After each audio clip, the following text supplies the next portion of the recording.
My grandfather's farm had stood quietly on the edge of town for over 40 years. It wasn't flashy, just open fields, a weathered barn, and memories stitched into every acre. When he passed, the land came to me. In the first few weeks, I was buried in paperwork.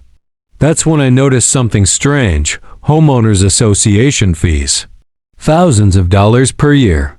Over $450,000 had been drained from our family in maintenance costs. Through the years, the farm wasn't even in a subdivision. Curious and angry, I drove out to the property.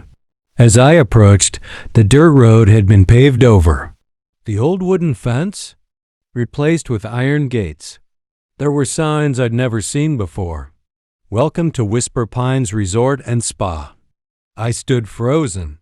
Beyond the gates lay a luxury resort, infinity pools, cabanas, valet service. This wasn't some new neighbor. This was built on our land. I pulled the deed from my glove box and marched to the town records office. What I found floored me. Years ago, the HOA had quietly redrawn boundary maps, absorbing part of my grandfather's land into their development.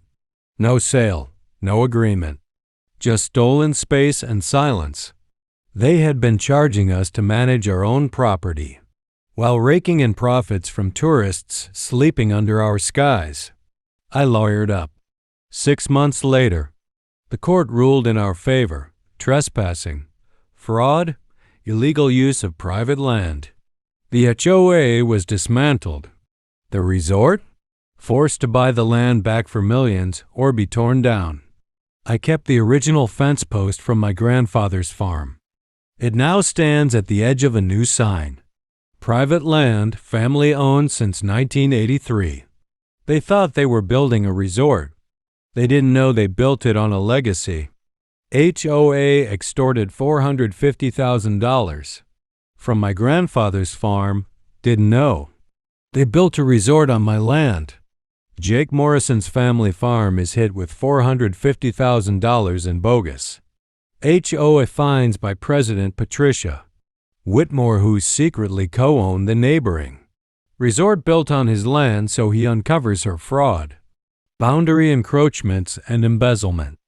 Assembles legal, investigative, and community allies to expose her crimes, including a high-stakes natural gas scheme leading to her arrest, restitution, the dissolution of the HOA, a lucrative drilling lease for his farm, and a reformed, transparent neighborhood association.